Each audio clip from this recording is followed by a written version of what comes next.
Confederation of all India traders ने उपभोक्ता संरक्षण ई कॉमर्स नियम 2020 के मसौदे को उपभोक्ता मंत्रालय द्वारा जारी करने का स्वागत करते हुए कहा कि इससे भारत में ई कॉमर्स व्यवसाय के संचालन के तौर तरीकों और मापदंडों को बहुत स्पष्ट शब्दों में बताया गया है, जिससे अब विदेशी ई कॉमर्स कंपनियों के लिए नियमों के साथ खेलने की कोई गुंजाइश नहीं बची है, जैसा कि वे पिछले कई सालों से कर रहे थे। कैट ने कहा कि जब ये नियम लागू होंगे तो निश्चित रूप से विदेशी वित्त पोषित ई कॉमर्स कंपनियों के अनैतिक और अतार्किक व्यवसाय प्रथाओं के कारण भारत के अत्यधिक दूषित ई कॉमर्स व्यवसाय को शुद्ध और एक समान करने का अवसर प्राप्त होगा। कैट ने कहा कि केंद्रीय वाणिज्य और उद्योग मंत्री पीयूष गोयल ने ई कॉमर्स के शुद्धिकरण के लिए कैट की मांग को स्वीकार किया है। संयोग से कैट 14 जून से देश भर में ई कॉमर्स शुद्धिकरण सप्ताह मना रहा था, जो कल समाप्त हो गया। देश का ई कॉमर्स व्यापार जिस तरीके से लगातार विषाक्त हो रहा था, उसको शुद्ध करने के लिए confederation of all India traders ने पिछले एक सप्ताह से एक अभियान चलाया हुआ था और इस अभियान के अंतिम दिन यानी कि कल केंद्रीय उपभोक्ता मंत्रालय ने ई कॉमर्स के नए नियमों का एक मसौदा जारी किया है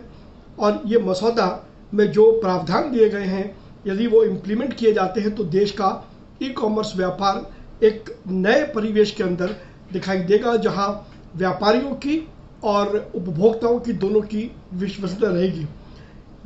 हर ई कॉमर्स कंपनी द्वारा रजिस्ट्रेशन प्राप्त करना जरूरी है। उनकी कोई सगे संबंधी कंपनियों द्वारा मार्केट प्लेस पर व्यापार न करना एक बड़ा प्रावधान है। इसके अलावा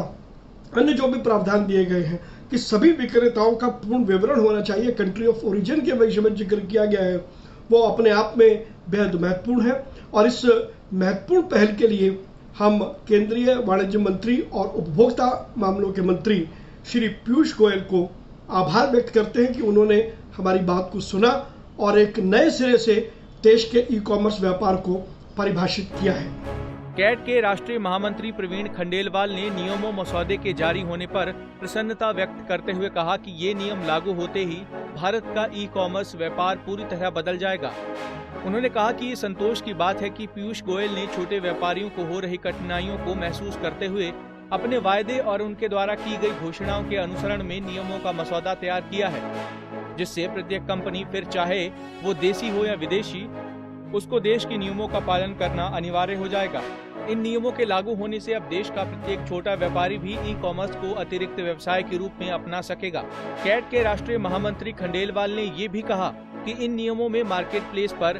पंजीकृत सभी विक्रेताओं का पूर्ण विवरण तथा माल की कंट्री ऑफ ओरिजिन सहित पोर्टल पर प्रदर्शित करना अनिवार्य होने से ई कॉमर्स व्यापार सही और नैतिक प्लेटफॉर्म बनेगा, जिसमें उपभोक्ताओं का विश्वास बढ़ेगा। दिल्ली से कमल कुमार कंसल, पंजाब केसरी टीवी।